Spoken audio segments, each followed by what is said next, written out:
Começando mais um Ciência com Vida, hoje vamos falar sobre um trabalho que foi desenvolvido e apresentado, um TCC, aqui no curso de Ciência da Computação. Estamos aqui com um aluno, não é isso? Você apresente para o pessoal de casa. Meu nome é Jailton, eu entrei no curso de computação em 2000, tive que parar um tempo e estou retornando agora para fazer a conclusão do TCC. Bacana, ela é quem? Eu sou Fernanda, sou casada com ele há 6 anos. Muito bem, pessoal de casa entender. Esse aqui, rapaz, quem que é? Vou mostrar para ele. Esse é quase sócio já. Então, eu sou o professor Ricardo, eu sou professor dos cursos de Ciências da Computação, Engenharia Elétrica e Engenharia Civil. Nesse caso específico, eu sou orientador do Jailton, nesse projeto que ele apresentou na monografia dele. Bacana. Jailton, o seu trabalho, ele trata de quê em si? O meu trabalho começou de uma necessidade da minha esposa. Sim. Ela tem a agenesia da mão, que é um problema razoavelmente comum. A gente descobriu isso pesquisando, descobriu que isso é bem mais comum do que imaginava, que é quando a pessoa nasce sem a formação completa ou parcial da mão. Então, essa questão de não nascer a mão completa ou total, isso causa alguns problemas, que é a superutilização do outro lado que tem a mão. Correto. E aí a pessoa desenvolve ler, dorte e pode desenvolver lesões na coluna, porque há um desequilíbrio no corpo. Quando toda a força é tratada de um lado só, isso acaba arrastando todo o corpo para um lado. Desenvolvendo. Isso, e aí a pessoa fica um pouco curva, e isso causa dores, porque há compressão de nervo, lesão muscular, lesão de tendão. Então a gente foi entender primeiro o que era o problema, porque ela sente muitas dores. Então a gente foi atrás disso, não tem muita literatura a respeito, a gente achou alguma coisa na área de educação física e na área de fisioterapia, mas nada muito direto. E aí foi associando um diagnóstico de um médico, um diagnóstico de outro profissional da área, e a gente entendeu qual que era o problema. E aí, entendendo o problema, eu comecei a desenvolver o que eu acredito ser uma solução. Muito bem, mas quando que surgiu essa ideia, assim, que veio esse estalo na mente, no momento assim? Você já fazia ciência da computação? Você fez para isso? Como é que surgiu isso? Eu sempre gostei de trabalhar com eletrônica, com robótica. Eu já tinha alguns projetos de robótica aqui na faculdade, na época que eu estudei aqui. E a construção desse projeto começou mais ou menos em outubro do ano passado, que foi uma época que ela teve muito essa questão da dor. Eu comecei a pesquisar para entender o que era e como que eu poderia ajudar. Nesse momento eu vi que a ideia da prótese talvez seria a solução. E aí eu comecei a pesquisar como que eu construiria essa prótese. Muito bem, eu quero ouvir dela agora o seguinte: como que você reagiu quando ele chegou e te falou esta ideia que ele iria fazer? Vou fazer uma pesquisa voltada para você, como é que foi isso? Ele não me falou. Ah, que ótimo! Na verdade, ele estava fazendo isso tudo em segredo e eu não sabia. E aí, quando foi outubro, acho que foi em outubro ou novembro agora, mês passado, eu tenho contato com uma associação de portadores de agenesia, né? Sim. E aí eu vi um vídeo dessa associação com uma criança usando um adaptador para tocar violão. E aí eu fiquei pentelhando ele, que eu já sabia que ele tinha interesse, a gente já tinha olhado isso antes e tal, mas eu não sabia que ele estava fazendo tudo isso em paralelo. E aí eu fiquei maluca pentelhando ele, que eu sempre quis tocar violão. Eu falei, não, você precisa fazer um desse para mim, por favor, faz um desse para mim. Aí não teve jeito, aí ele teve que estragar. Eu estraguei a surpresa. Aí ele falou assim, olha, eu não só vou fazer, como eu estou fazendo a mão inteira. E aí ele chegou com o dedo. Ele tinha um dedo impresso, que ele tinha testado uma pintura. Ele falou assim, eu não vou te mostrar como é que tá, mas isso aqui é um dedo. Eu ainda olhei e falei, nossa, que dedão, né? Era bem o polegar, né, que ele é maior. E aí foi assim que eu descobri, meio que a força que ele estava fazendo, a prótese. Mas aí também depois ele não me falou mais nada. Eu ficava tentando descobrir e tal, mas assim, ele não me mostrou o trabalho teórico, né, que foi o TCC, não me mostrou nada. Ele falou assim, agora você já sabe, mas aguenta a sociedade. Aí quando ficou pronto, ele ainda mandou para os meus pais para verem, eu também não vi. Eu fui ver a prótese sexta-feira. E o coração ficou assim, imaginando Chorei, o que seria, né? tem o vídeo que está na internet, eu chorando, recebendo a prótese. Bacana, você passando E aí ele só me mostrou nos 45 do segundo tempo, na sexta de manhã, para a gente poder fazer o teste para ele trazer aqui hoje para a apresentação.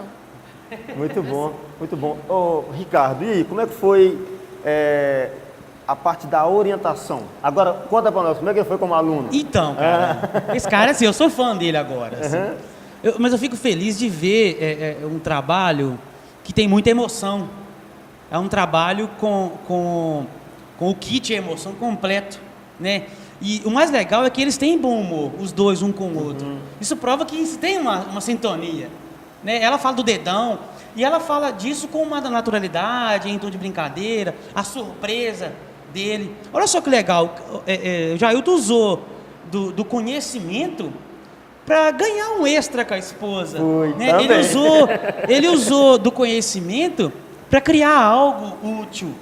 Então, assim, isso é de impressão. Qualquer pessoa, qualquer professor, qualquer profissional da pesquisa, ele fica emocionado de ver algo que ele consegue, mesmo que de uma forma bem simples, porque o mérito é todo dele, né? E o esforço maior é dele, a busca pelas peças, porque orientar trabalho, às vezes o aluno entende que o professor vai ficar ali, faz isso, é assim que faz, e é tudo assim, o professor só provoca. Né? E ele conseguiu agir muito bem nesses aspectos. Eu falava para ele faz tal item, e ele voltava com um item a mais, né? A gente tem prazo para cumprir. Então ele sabia cumprir esses prazos todos. Mas o kit de emoção ele veio muito completo, né? Ele consegue aplicar isso, desenvolver uma ferramenta que daqui a pouco a gente vai ver essa mão, né? E olha só ela brincando, né? O dedão, ele veio, se escondeu de mim. Imagina a emoção que está por trás de desenvolver isso, né? Trabalhar nesse protótipo, nesse projeto. Então, assim, a gente fica muito satisfeito de ver um aluno que busca algo a mais, né? Ele consegue tirar o conhecimento daqui para mudar a vida de alguém e aplicar. Então, é isso que é emocionante.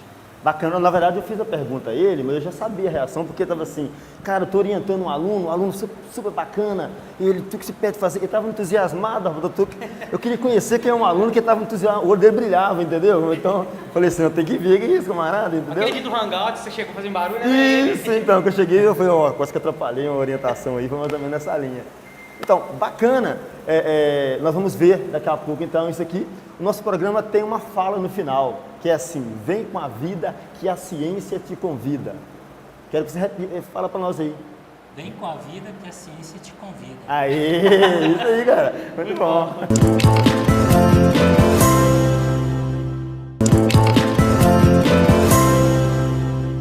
De volta à Ciência Convida, estamos falando hoje de um trabalho sensacional que o nosso amigo aqui desenvolveu no curso de Ciência da Computação. Ele vai mostrar para a gente agora como que é o funcionamento, não é isso? Como que é a montagem. Quer segurar o microfone para ele quando ele quiser falar? Pode ficar à vontade. Bem, essa prótese, ela visa fazer a substituição dos movimentos da mão. Então, ela vai ter a função de pinça simples do indicador e polegar, a pinça completa com todos os dedos ou a pegada sem o polegar. E para que serve isso? Para que a pessoa possa fazer as operações normais do dia a dia, segurar um mouse, fazer um desenho no computador, digitar, pegar um lápis, amarrar um cadastro, passar uma página de livro, tudo isso que aparentemente são coisas simples. Bacana falar. Mas quando a pessoa não tem a mão, isso faz uma grande diferença. Então a ideia é que a pessoa possa executar a tarefa que ela faz com a mão que ela tem, possa executar também com a outra. E aí ela distribua as tarefas dos dois lados do corpo, mantendo equilíbrio. Muito bom, bacana. Vamos ver isso então na prática. Ok. Sim. Então, nesse protótipo, eu ainda não consegui colocar a bateria, ela ainda não chegou. A bateria ela vai ficar encaixada aqui dentro e não vai precisar de uma fonte externa de alimentação. Então, por enquanto, eu estou usando uma fonte de celular para poder alimentar a mão, certo? Então, coloco aqui para poder alimentar. Esse aqui é o sensor, ele vai captar o movimento do músculo do braço da pessoa para poder enviar informação de que deve abrir ou fechar a mão, correto? Então, vou ligar a mão aqui. Acho que está sem energia. Isso. Agora tá energia. Isso. Aí eu tenho que fazer uma... Você coloca lá. O primeiro passo, né? O primeiro passo é fazer a calibração. Solta. Aperta. Essa calibração ela define os limites, até onde a mão pode abrir, até onde ela pode fechar. Correto. Para que não haja um esforço excessivo dos motores no limite da articulação. E esse movimento aqui, essa força também tem relação com... É a minha força. Que legal. Uhum. Então, pode.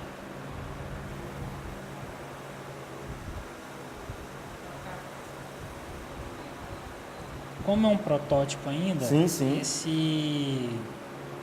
essa parte da Acoplagem. acoplagem do sensor ainda está bem... Mas já dá pra ver, olha. Na hora que eu solto, olha lá, eu pressiono.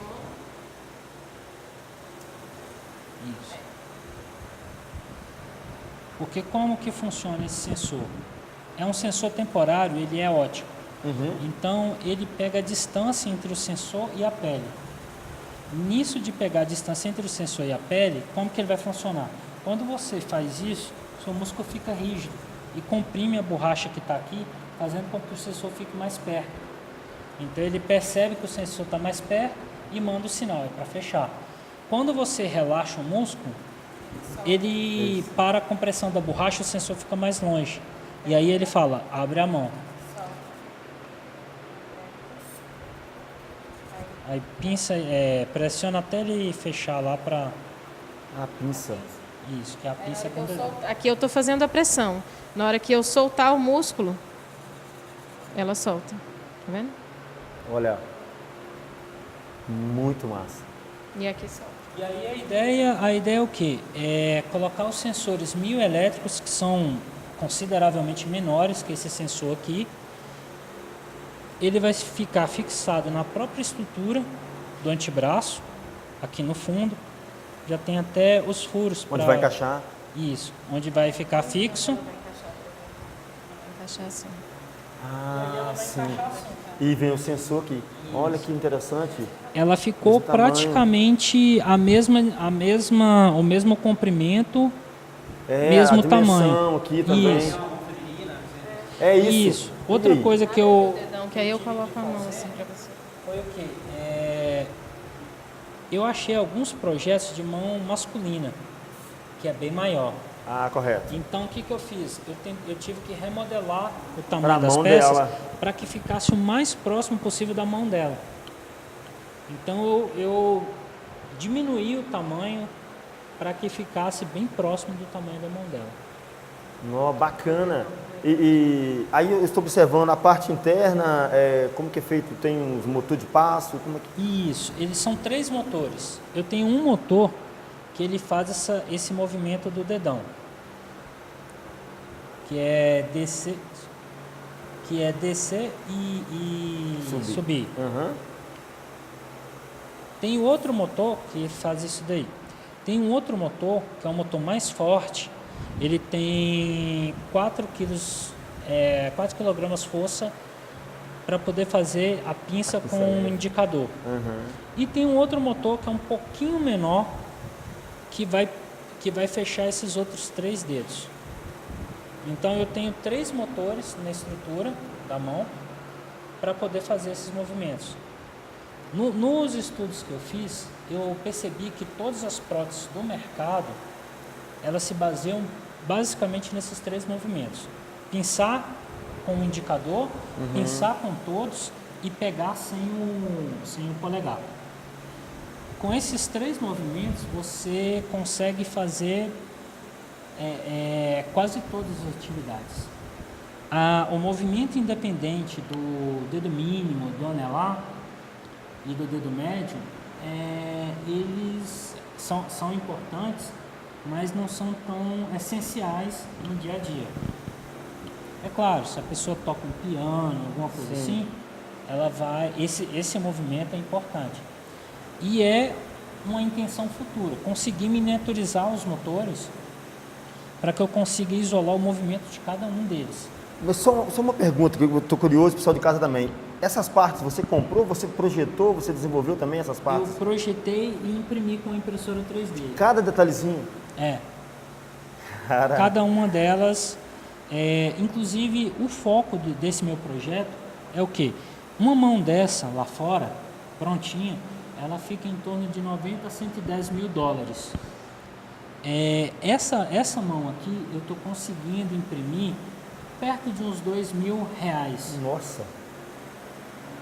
Assim, claro, eu tive um custo maior, por quê? Porque eu errei, refiz, teve motor que queimou porque a regulagem não estava ok, mas você pegando o passo a passo e fazendo direto, o jeito certo, vai ficar próximo de uns R$2.000.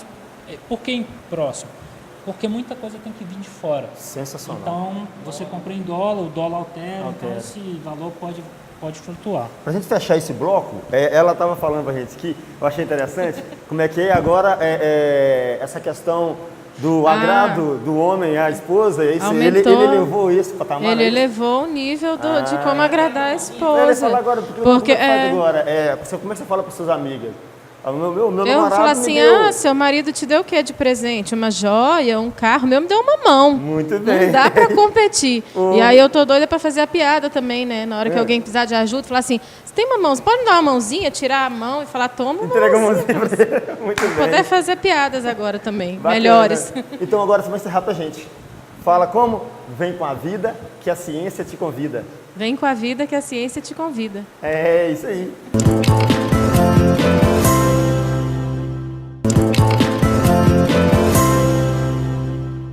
De volta ao Ciência Convida. Bacana. Então, como ele disse, Ciência Convida, mostrando esse trabalho sensacional, essa contribuição.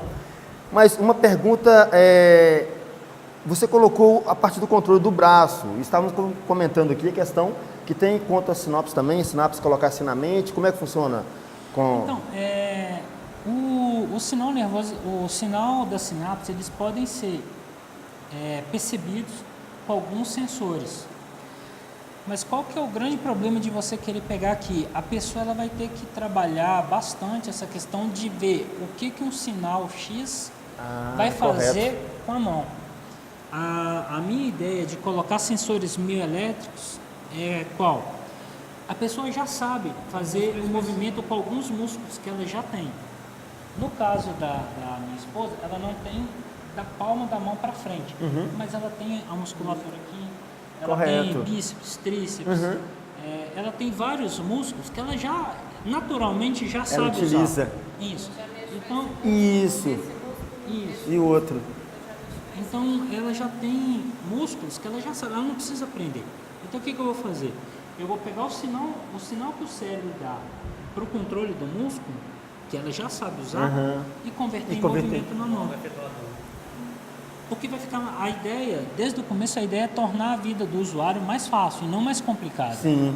Interessante então, se isso. você pegar uma coisa que a pessoa já sabe fazer e utiliza em outra parte, você facilita muito para o usuário. Nossa, você deu uma lição para nós agora, que somos professores. Viu? Você pega o que a mais já sabe fazer e aplica. A gente fica querendo, o cara esquece tudo e começa do zero. Desculpa, continua pra gente. Tá bom, mas aqui é o seguinte, dificuldades. Não foi assim, vou fazer uma mão, chegou ali e fez. E aí? Dificuldades. A primeira, a obtenção de peças. Exatamente a questão do sensor que eu te falei, o sensor mioelétrico. A gente tem uma certa... A gente tem muitas amarras que impedem a tecnologia de avançar no Brasil. Por exemplo, os sensores. Eu não consigo ir em uma loja no Brasil e comprar, eu tenho que trazer de fora. E quando ela vai trazer de fora, ela cai na receita, demora, às vezes, como é o meu caso, já está 100 dias lá. Então, assim, isso é comum. Isso acaba desmotivando e atrapalhando a pessoa que quer desenvolver tecnologia dentro do país. Além de não ter, ele não consegue pegar fora, entendeu? Correto. Essa adaptação com o sensor óptico foi justamente porque não chegou a tempo os sensores mioelétricos. E aí a pessoa, mas é um sensor caro, esbarrou. Não, é um sensor que lá fora custa $3, $5. Então, assim, é barato. É tecnologia barata que lá fora todo mundo tem a mão. Chegar aqui que é o problema. Além disso, por exemplo, esses parafusos não acha no Brasil. Isso é parafuso de plástico. Só que eles são pequenininhos. Eu precisava que fosse pequeno para não ficar uma coisa muito grande e pesada. Robusto. Eu tive que importar esses parafusos. Aí você vai importar um parafuso desse. Você paga quanto nisso? Você compra uma caixa de parafuso desse, paga $10.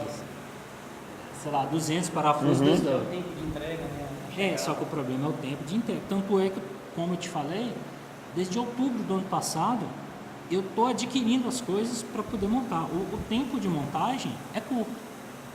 O tempo de espera para chegar, e por exemplo, você compra um motor de passo para testar um experimento qualquer. O motor não funcionou, você vai ter que esperar. Aí ele não funcionou por quê? Aí não funcionou porque ele faz uma curva assim, um assado, ou porque a força que ele dá é muito ou pouca. Aí você descobriu por quê. Você vai comprar o certo agora. Você vai ter que esperar mais não sei quanto tempo para o certo chegar. Entendi. Cada etapa Cada é um... teste você vai ter que Nossa. esperar um tantão. Por exemplo, a questão da impressão. Não tem documentação falando que, por exemplo, que o filamento de PLA branco encolhe tantos por cento. Entendi. Você tem que Depois descobrir. você descobre na hora que você está imprimindo. Fala, poxa, as peças aqui no software, ela encaixa uma na outra perfeita. Na hora que você imprime, não encaixa. Por quê? Aí você fica, o que eu fiz de errado? Aí quando você vai ver, ela tem uma taxa que varia, inclusive, de acordo com a cor do PLA. O branco é o que tem a maior taxa de encolhimento. O preto é o que tem a menor taxa de encolhimento. E as outras cores variam aí nesse E você meio. fez em cores diferentes. Até para não ficar aquela coisa muito sem Bacana, graça, né? Então, isso. Eu achei legal. Interessante. o efeito final não vai ser esse. Ele tá rindo porque eu achei legal, que eu sou fã de azul. Ele tá rindo de mim aqui. Ok. Eu descobri que tem uma resina própria para PLA que você passa e ele consegue deixar liso com uma superfície metálica. Vapor de cetona, você passa. Não, mas o vapor de cetona é legal quando você tem uma peça maciça, porque ele desgasta a peça. Ela é melhor do que o PLA. Não, ela é boa para os dois, mas o problema é que ela desgasta a parte de fora. Então, se você tem uma peça maciça, é uma boa. Essa daqui ela não é maciça. Por que ela não é? Para tirar peso. Porque eu não quero fazer uma coisa muito pesada que vai causar dor na pessoa porque está carregando peso a mais. Por exemplo, você olha aqui, né, você pensa, poxa, isso aqui é fino, então é uma peça maciça. Não. Ela tem essa parte de fora, mas por dentro ela é uma estrutura trançada. Uma coisa que eu descobri. A fibra, ela tem que ficar perpendicular ao movimento de maior tensão. Por quê? A questão da Quando força. a primeira vez que eu imprimi essa palma aqui, eu imprimi ela assim. Ah, Que ele ficava mais rachava. fácil. Na hora que eu peguei a peça e virei, ela quebrou. Entendi. Verdade. Então você tem que colocar a fibra no sentido perpendicular à tração maior que você vai usar. O preenchimento. No caso das peças curvas, o preenchimento hexagonal, ou preenchimento em colmeia que eles falam, ele vai dar uma estrutura boa. Então você vai conseguir ter mais força e flexibilidade. Entendi. No caso da peça plana, praticamente não é meu caso, a estrutura triangular já resolve e gasta menos plástico do que a hexagonal. Então, se gasta menos plástico, fica mais leve.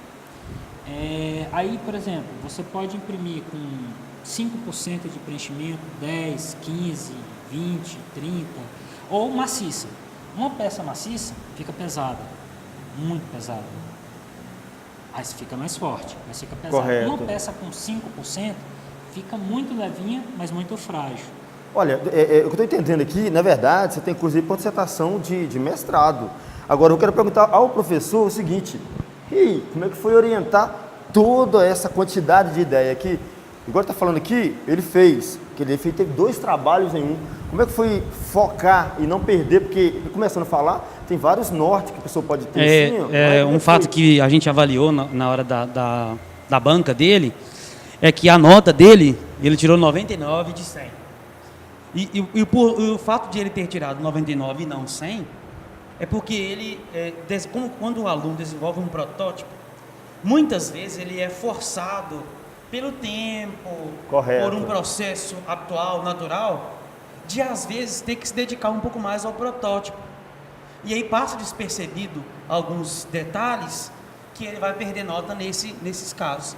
Então, ele não tirou o total 100, porque ele deixou alguns detalhes. Por exemplo, o objetivo na página da introdução, que era só uma página seguinte, uma paginação, detalhes que não podem acontecer, mas que no caso dele aconteceu, mas que era só um detalhe. E aí ele foi cobrar, ele foi penalizado por esse ponto a menos. Nossa.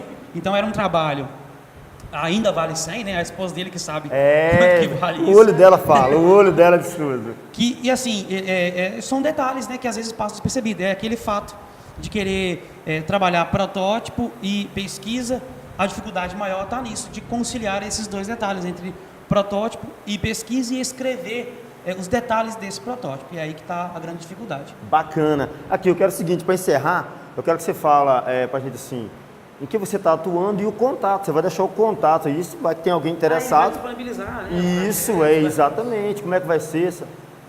A minha ideia, desde o início, era, primeiro, atender a necessidade da minha esposa e assim que eu conseguisse, assim que eu chegar a uma prótese final, já toda funcional, com sensores, com o projeto todo completinho, pronto, eu vou disponibilizar para quem quiser vai poder pegar esse projeto e fazer em casa, seja para um familiar, para ele mesmo, ou mesmo pegar o projeto e continuar o estudo e tentar melhorar, porque, como eu coloquei no trabalho, eu não coloquei conclusão, eu coloquei considerações finais justamente por isso. Ele não é um projeto final.